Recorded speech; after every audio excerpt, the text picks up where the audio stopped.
Music therapy is evidence-based trials. So in physical therapy, it can be used for motivation. In hospice, music therapy is more often on the emotional regulation side. Some people are alone in their beds, and isolation is a very damaging thing. The social aspect of it is valuable, but there's also the step further of helping people recall valuable memories or figure out how to express themselves to their families, or even just one on one help put together the words to talk about where they're at or what they want to leave behind. If you were numb to it, I don't think you would have the patience to actually sit with somebody. Where we live is a blue zone. I have rarely met somebody who is 99 or 100 who's like aiming for 105. Almost everybody else is exhausted and they want out. Different ways to frame it. I think I'm suited to this job because that's been normalized and naturalized and treated as something that's beautiful, not necessarily as something that is scary. Some of the people that I've met that have the best stories and have lived like the most incredibly mundane lives. Your life is best lived to your own satisfaction, not whoever judges of whether or not you've done enough or done something big enough.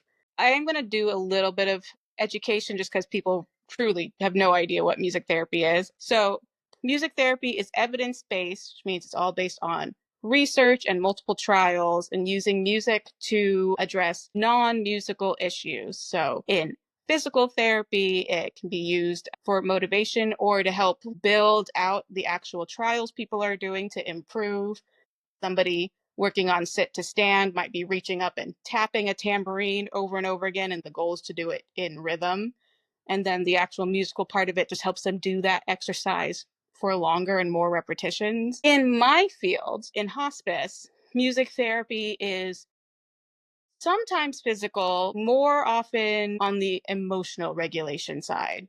So a little bit closer to working with chaplains and social workers than like working directly with the nurses, although that can happen. So physically, it's like with reducing agitation or redirecting motion. Like if somebody has dementia and gets really agitated with taking their medication, we can redirect some of that behavior and then bring down that energy so that they can receive much needed medication. And on the emotional side, there's reminiscence and then even just the quality of life of it. Like some people are alone in their beds, and isolation is a very damaging thing, as many people learned during the pandemic. So just the social aspect of it is valuable, but there's also the step further of helping people recall valuable memories or figure out how to express themselves to their families, or even just one on one help put together the words to talk about where they're at or what they want to leave behind, those kinds of things. So I think I realized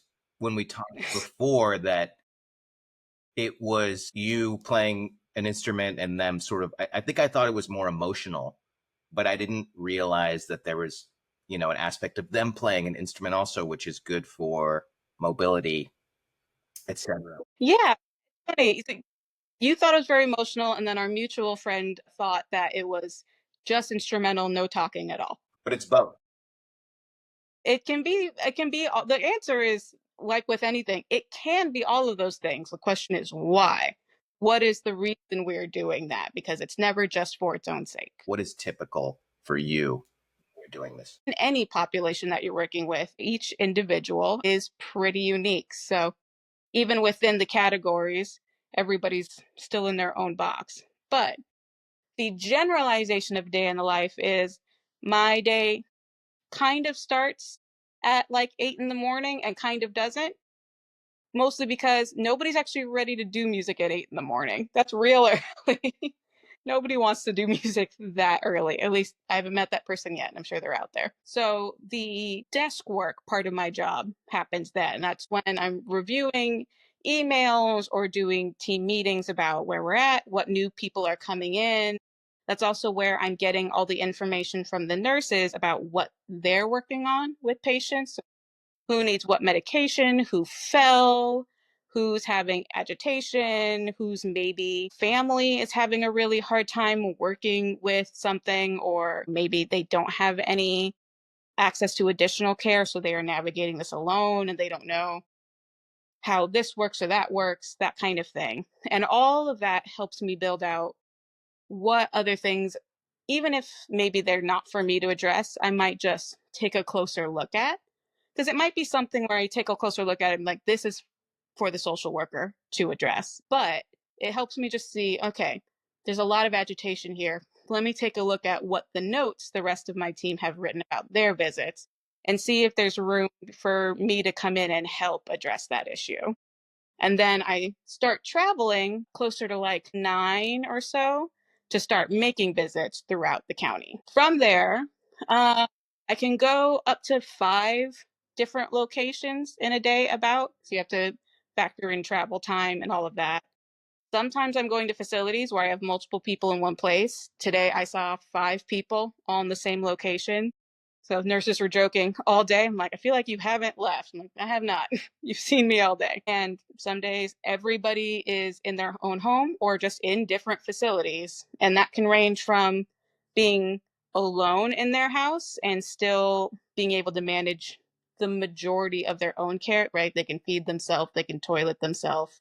If there was an emergency, they would be able to exit safely, like a fire. They would be able to extract themselves safely. They know how to use their phone. People who are in home with care from families, or if they can afford it, a full-time caregiver. People who are in independent living facilities where they have check-ins from an administrative staff, but they're basically in an apartment. And then people who are in assisted living or full-on dementia care.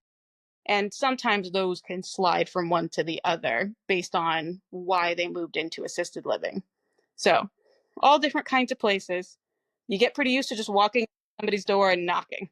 Does that get emotionally overwhelming for you? Or is it like, I think I have the same question for like doctors. When you're working with people who Mm-hmm. might die or actually die every day, do you become numb to it? Is it emotionally draining? Do you just know how to handle the situation? That's a hard question in that I feel like the pendulum slides a little bit. I think the answer is that I'm good at compartmentalizing, which is why I'm suited to this.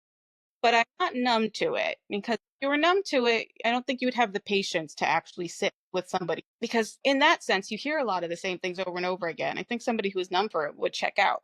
And you got to be present with somebody while they're going through that. It's more that it is easier in your work to put somebody in the category of, I'm here because you need me for this. So I know that this is what our relationship is going to be. I know our relationship is going to be finite. Whether it's because you pass or because we do such a good job and your needs were manageable enough that you get better and graduate out of hospice, which just happens. Some people get better and graduate out. And then as they continue to decline, they'll come back on service. Some people do that 2 or 3 times if they're, in a unique situation. So I find it personally easy to go, I'm here because you need me for this finite amount of time to be this rock for you. And I'm comfortable doing that. I'm comfortable talking about these things for you. And I'm comfortable sitting here and letting you do whatever you need to do. Cry, yell, sit quietly with your thoughts. I'm good at matching your energy and helping you move to a new energy if that's what's necessary or if that's a goal that we have, and then navigating my own feelings later.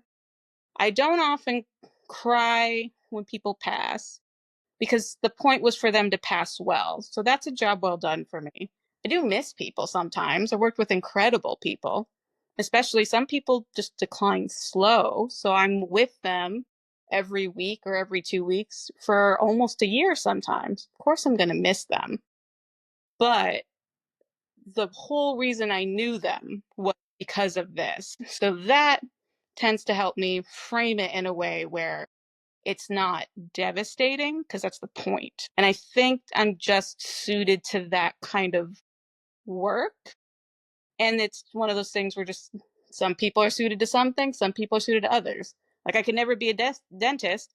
Mouth stuff grosses me out to a very insane degree.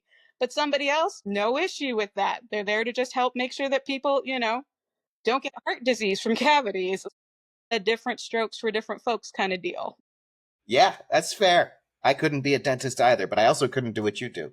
So, that's why I draw pictures for a living. Okay, let's continue with the day in the life because I think I sidetracked us for a chunk of. It is more often individuals than not.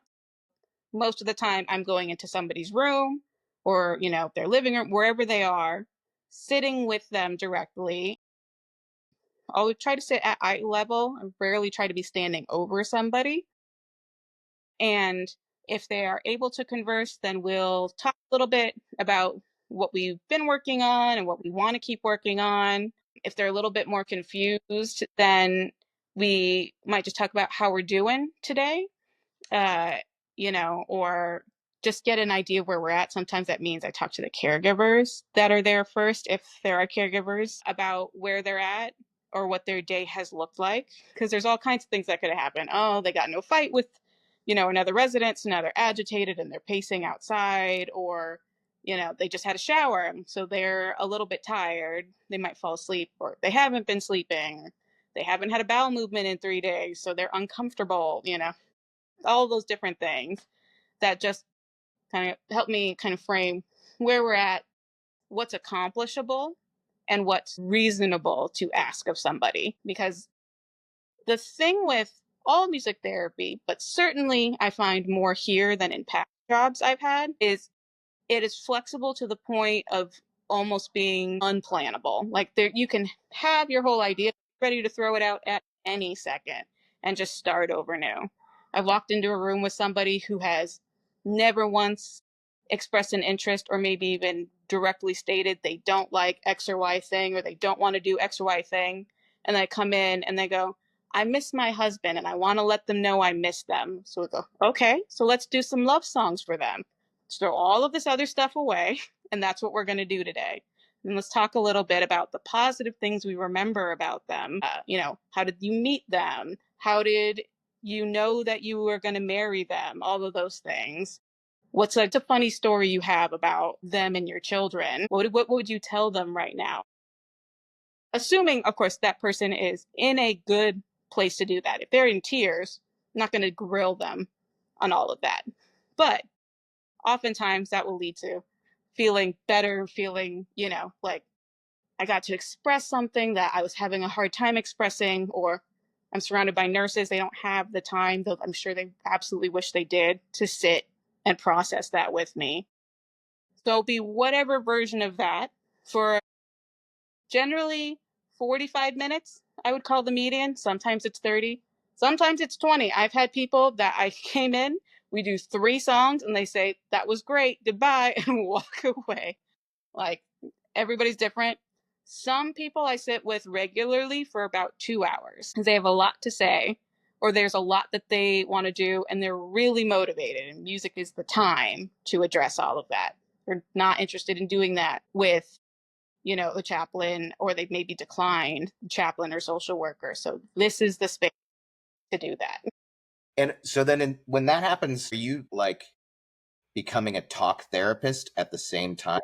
How does that blur, So there are clear indications to me, but I can see how it would sound like that blurs. And the main thing is there are, therapists, marriage and family counselors that have dual degrees that get into the weeds of all of that. As a music therapist, you are not anything else. And it is generally, not generally, it's very irresponsible to go outside of your lane. So the key things are what I've been trained to do. First of all, is to look at, is this an appropriate question to ask this person? So let's talk about, again, the example I gave of the person, like, I miss my husband. I want to, let them know that I love them. Who, in this scenario, their husband had passed a couple years ago, let's say. They're not in tears. So I know that asking these questions to get to know better kind of what they're looking for and who this person was to them, because not everybody had a positive relationship. Like, there will be people who miss people in their lives that were very integral to their lives, but were not positive experiences in their lives. So questions first. You don't immediately assume it must have been this beautiful romance. You could find out something very dark. So these kinds of questions are probably a safe place to start. And asking something like, how'd you meet them? Is a great way to just get reminiscence rolling about, like, they're just going to tell me a story that will also give me some indication about how they feel about them, because that story often gives a good idea. Like, people color the way they tell a story. And if that goes well, then I'll ask additional ones. And what I'm looking for in those are, what songs can I suggest, or what kind of questions? Because I'm often offering options between songs. Very few people, you can just go, what song do you want to play? Because that's wildly overwhelming. Many people have no memory of songs or artists, off the top of their head. They don't know. And so if you just say, what do you want? You know, people freeze. So I'm often giving an option between like 2, 3, maybe artists or songs or genres or styles. So I'm looking for, what kind of options should I be offering them? So this person telling a very lovely story, then maybe I'll offer options between, and I know, a little bit about what genre boxes this person likes.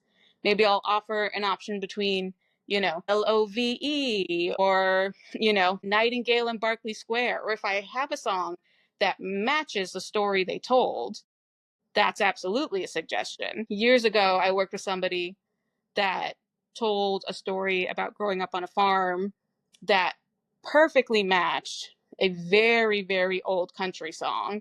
When I suggested it, and they were like, that's my life, that's amazing. So that's often kind of the information I'm looking to pull. And then we're getting into, just acknowledging that somebody. And then back to your question, the things I'm never doing, I'm not offering advice on how to feel better. I'm not, you know, prescribing any medication. I'm not going to go to the nurse and say, you need to do this, this, or this. I'm not asking somebody to delve deeply into why they feel that way about their partner. Like, all those things, or, like, oh, when I mentioned this, you deflected each time. What's going on there? Like, all of those things are out of my scope. If I see something that I feel like maybe the social worker should address, I will bring that up to them, or I'll put it in my narrative notes for the rest of the team to see. But that's not a responsible move for me, because I have no training to address what might come up there. What I do have training for is things that people might blurt out unexpectedly. I know how to help navigate people back to a safe place there, but not through offering what they should do about it, or how, they should frame the way they think about it. Just know how to bring them back down to a level where they're safe and comfortable to then pass that information on to a more appropriate team member. Okay. Yeah, that makes total sense. Yeah. No, I mean, but I can see how that's an important distinction and extremely relevant. So I get that. And so it feels like and that's why you're so good at improv, which is how we met, by the way. Because it's like, it's listening with like tactical empathy. You're like looking for nuggets that you can build on, right? Because it's like, because it feels like there's a degree of empathy and like you're feeling, right? Beyond it's like, okay, you have XYZ, here is your prescription. Like, you have to sort of feel, listen, create with them. And then, the backside of that, which the person I'm working with, this might be a goal we have set together. This might be a goal they're not really that aware of. That is, I think, even a little bit more tactical. Is where the other kind of therapeutic side is, I'm also measuring decline. So somebody who can speak very well might not be all that with it. You'd be amazed how many people can orate like you've never seen, but would also call their shoe a dog. So Interesting. some of my other goals might be, how many times is this person making eye contact with me? How many times are they accurately tapping their toes to the rhythm? How many times are they getting distracted? So those are the kind of things that you're also pulling, and you need to be able to remember to write down later, because those numbers might change. Like, as they've been on service longer and they've been declining, their ability to answer a question without you being right here making direct eye contact is getting lower and lower. So their frame of awareness is getting tighter and tighter. Like those kinds of things are also important to know, not necessarily important to say to the person you're working with, depending on kind of where they're at. That's not valuable to a person with dementia. Setting aside might not understand, that's not, what are they supposed to do with that information, even if they do understand? By the way, I'm tracking how many times you correctly identify which one's the maraca. So, but it's important for the medical staff, I'm guessing, to know this information, and that's Yeah, sometimes it's because I'm fun uncle, so I get the info. People will really put on a tight show for the nurses, and I get to see a little bit more of where there's a slip there, and the nurses need to know that for a variety of reasons. Sometimes for medication, sometimes they might end up going, we need to do a CT scan. Who knows? But also because there are tons of things that tracking people's body mass and how much they're taking in food and how much they are speaking verbally don't tell you about where they're at. Are they comfortable? Are we providing the care to the quality that we expect of ourselves? okay. Why don't we move on to lessons learned, either from the people or just things you've picked up through your own experience? That's tough. Let me see. I could frame it a different way. Like if we think about it like the Instagram post of like, what are the commonalities? Like, do you find that like, oh yeah, okay, this is very common. What you're expressing to me is very common amongst people in your situation. Like there's sort of these, they're regrets or like common even celebrations or, anything like that. Something that, So one thing I would say that I find to be very common, 'cause, where we live is a blue zone.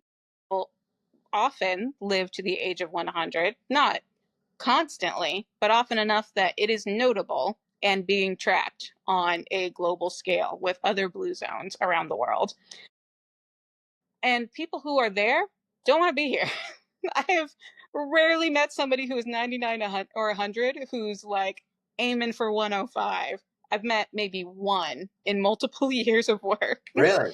uh, who like wanted to make it to, I think, 101. Like that number meant something to them. But almost everybody else is exhausted and they want out. And I've had multiple sessions where people are looking at the ceiling and being like, what do I have to do to get your attention? I want to go home. So I would say that the lesson learned there is, there is sort of a narrative that we are fed often by media that there's like a rat race for immortality. Like people who are out there living their lives are not running it. That is fully fictional. So kind of the stress of living to X or Y. So once you get to that point, people are ready to go home. And I personally find it to be a very reassuring thing that people are not regretting, if I could just live a little bit longer. People are done and they're ready to go see everybody that they love or whatever version of, the next step they believe in. People are ready. So Yeah. I would say take some solace in the fact that like your body is often ready for that next big step, whatever it is. For those of us that are lucky to get close to that point. Even people that are 80 often are over. The other thing that I see often, a lot of families are in no way ready. People are very scared to have these conversations about not just, what happens when Nana or mom, gets older and passes, but like the realities of it. What do they want? What, kind of funeral plan do they want? Do they want to be cremated? Do they want for people to be there with them at the end, or do they want that to be private? Like there's a lot of times where if the person is not able to speak for themselves, the family doesn't know, and then there's a ton of guesswork and there's a lot of worry that they're getting it wrong. It can be tough by really having those conversations, because the people who have just move forward and they can focus on being there for each other and grieving however they're going to grieve and not worrying that they're doing the right thing or the respectful thing for their loved one. That's not easy for everybody, but I would encourage people to normalize what is normal and inevitable. That's a good segue because that was something that struck me about you when we started talking about what you do when we met, and you just seemed really comfortable. And I think you even said this, like, I'm just comfortable talking about death, like death is not a taboo, and it is everywhere. I think in this country, at least, like you just don't In this talk country, about it. Yeah. yeah. But you've always been comfortable with it. Or is that something that the job taught you? Not to, I've always decently comfortable. And I do feel like if you were to look at all the building blocks of why I chose this and why I gravitated to it, because this was one of the few things I don't often know that I want to do X or Y thing, like career wise. This was the one of the few things where the second I started doing music therapy, I knew I wanted to do palliative care. Like that was the only thing that was interesting to me. And I think it's been normalized for me a lot. Like that wasn't the first time my grandparents did something like that. We've talked about great grandparents and all kinds of, what people want and need. And we talked about people who passed and how they passed many times. So I think, and it's also been framed for me since I was very small as people getting to go home, not as people like we get to lose them. It's like everybody else that they loved that left before them gets to see them again. And we'll see them again at some point because we all go. We also tend to, we believe in an afterlife. Or other people that I've met that don't, they find a lot of peace in like going back to just the stardust that make us up, the carbon that is in the universe. Different ways to frame it. But yeah, I think I'm suited to this job because that's been normalized and naturalized and treated as something that's beautiful, not necessarily as something that is scary. And probably, so then this is personal, but then do you feel like you have less of a fear of death as a result of that upbringing? I'm comfortable being personal about it. Yes and no. Yes, in that I do feel like the part that's really hard when you look at it is the discomfort that a person can be in leading up to that. It is not always comfortable. Some people are going through, a really tough disease or, you know, a variety of things. Very, very bad Alzheimer's. Like there's all kinds of things. That part's the real uncomfy part. And so I think there is still a trepidation of that part, not actually exiting, because exiting is the relief. I believe in an afterlife. So, I have a belief that like and I've had people that I've lost and like it will be nice to see them again someday. And, missing somebody is an act of loving them, I personally believe. But yeah, I would I would call it bravado to say that I'm not at all unconcerned about these steps that get us there because it could be pretty uncomfy. And I would hope for it not to be, but it might be. And I've seen what that looks like. I work with that part every day. So yeah, I am nervous about that. Right. You've seen that in detail. But Yeah. I'm glad you talked about the sort of coming home because you were saying it before when talking about it. And I wasn't sure if that was your personal sort of feeling, this idea of going home, or that was something that patients tended to often say. Like, was that a commonality?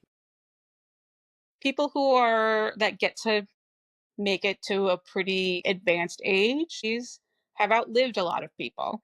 So they tend to have that kind of language as well. As opposed to people who are, younger, which I don't work in palliative, I work in hospice. So there tends to be a cutoff around like 60 years old. Younger than that, most of the time, people are looking to treat rather than be comfortable and pass. So that's rarely my experience is younger than like 60. But people around 60 are still relatively young in the grand scheme of things. So I don't get that kind of language from them. So it's both. I've grown up with that language and then I get it from older patients fairly often. Also, family members that have addressed this or are very active in a faith that is very defined about afterlife also tend to use that kind of language. Okay, interesting. Have you experienced any kind of afterlife, spiritual, otherworldly things since you're around it so often? A little less of like, I've seen a ghost. I have not personally. I have people who that say that they have. I am personally of the opinion that I feel like probably all of it's a little bit true. Like every version that people have of the next thing is a little bit true, and when we reach it, it'll probably just be a makes sense kind of a deal. But so I'm not particularly skeptical when people say, I saw that. Tends to be more like just unexplained things during the passing process.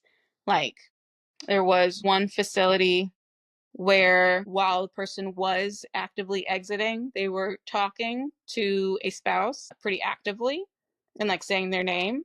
And they were in a facility that uses active cameras in the room to keep it monitors on everybody. Some places do, some places don't. And on the camera, there's just some inexplicable light right next to them. Everybody had a little bit of a different explanation for what that was about, but I am pretty comfortable just going, could be, maybe. They certainly felt so, and I can respect that. Yeah. God, can we get a hold of that footage? That'd be really great for, for the podcast. I'm guessing not. That was years. I saw some documentary at some point, and I think it was like an afterlife documentary on Netflix, and there were nurses that were talking about there's like a man in a hat, top hat guy that they've all Mm-hmm. seen that like just appears, and he's like the man that takes people. It's like the Grim Reaper of sorts or something like that. Yeah, Yeah, we know the guy. We don't know him, but like we see him. Everyone's seen him or something like that. yeah. Which I don't know, but you don't have that guy. Don't have that guy, but would probably, again, I kind of am of the opinion just going, possibly, kind of to all of it. Yeah. So, one of my coworkers told me about that guy. That would likely be my answer is, yeah, maybe. So before we go to the concert portion, was there any other lessons learned or takeaways that you have, just that like Hmm. your own wisdom that have changed you as a result of doing this job? I think one of the things, if I had to pick anything, I think a lot of the, fears of that have built up and become very common. Social media has become just an active part of reality and not a thing people, might opt in or out of. More so than the fear of missing out is like the not doing enough with the time that you have. Like I feel like that is maybe one of the bigger scars that like things like grind set has left behind. It's like, is my, personal CV long enough at the end of the day uh, to be, valuable or worthwhile to truly who? Great question. Nobody can answer that part. Who's the judge? Some of the people that I've met that have the best stories and have lived like the most amazing lives and have the most jovial dispositions have lived incredibly mundane lives. Some of the sweetest stories I've ever heard wouldn't make it into a movie. So I think the thing that I would take away from that and that I would encourage other people to take away from that is that your life is best lived to your own satisfaction, not whoever the, judge is of whether or not you've done enough or done something big enough. What does that mean? Yeah, that's good. Problem is, I'm my own biggest judge, you know. But that's really good. I might write that down on my inspirational whiteboard over there. Thanks for. Okay, can we do a song? Sure. Do you have one you want to? You played. I think this is again the exact reason why I give my patients options is, we try to count how many songs I have in my little virtual songbook that I might do with a patient, and we lost track around 100 or no 246. Like you can just do a lot of stuff. So actually, here's what I'm going to do. So unfortunately, a lot of the things that I have memorized off the top of my head are country songs because that has a full chokehold on this county. Fair. Let's see here. Here's what we'll do, and here's how I'll make it work as though I intended this. We talked about living your life to your own satisfaction. So the song that I'm going to pull is called Don't Fence Me In. And that's sort of roaming free a little bit. I think it was a Roy Rogers song. Let me ride through the wide open country that I love. Don't fence me in. Let me be by myself in the evening breeze. Listen to the murmur of the cottonwood trees. Send me off forever, but I ask you please, don't fence me in. No, don't fence me in, just turn me loose. Let me rattle my old saddle under starry western skies. On my cayuse, let me wander over yonder till I see the mountains rise. I want to ride to the ridge where the west commences, gaze at the moon till I lose my senses. Can't look at bubbles and I can't stand fences. Don't fence me in. No, don't fence me. Don't fence me. I like that song. That feels applicable to me too. Well, good. I'm glad. I use it a lot. Roy Rogers and Gene Street have a real iron fist on this county. Really? Who is it? Roy Rogers and who? Gene Autry, the Green Cowboy. Both of them are in movies for years, and working with people that are close to or at 100 pretty often. Those were their heroes. Are they 40s, 50s? He's, I want to say, one of. Oh, I don't think I'm trying to think. I think one of them maybe like started working at the end of the 50s, but mostly he's and Roy Rogers, I think, worked into the 50s, and Gene Autry also had a TV show, if I remember right. Okay. So yeah, don't quote me on that. The timeline on that stuff gets tricky quick. Yeah, that's okay. But maybe we can pull some clips of like old timey Roy Rogers stuff and drop it in here as you're singing though. But yeah, that is, a song that I have used with people that, talk about wanting to feel independent again or, miss their independence now that they have so much hands-on care. So I sing it a lot. Got it memorized at this point. See that. Man, that makes sense. Thank you so much. Yeah, thanks for having me. Is there anything we didn't cover? I got a couple more minutes. Do you feel? I think the only thing would be, since we're talking about the actual music of it, is for even though just saying that, those two are deeply entrenched in this county, you never know what music is going to speak to somebody. So you got to come in just, ready and willing to learn or to try to learn whatever it is that they like. Yeah. With somebody that was 90 and they only wanted the 90s because they thought that was hilarious. Yeah. Do you ever get like requests for like Limp Bizkit or something crazy? Not yet. Okay. That day will. I guess it will, right? It will. We're eventually, I thought about this. I've talked about this with my coworkers before. I'm like, one of these days, when we're all treating our contemporaries and not elders, and you're going to go into a session and they're going to be like, I really want Hey Ya. And I'm like, I'm waiting for that day. That's going to be so great. Yeah. I mean, ultimately, like when even, I don't know, my older brother and sister, like when they're older, like that age, 10 years older than me, like people are going to be asking for Eminem, like some pretty inappropriate shit, like things with bad words. That's a fun thing to think about in a dark kind of way.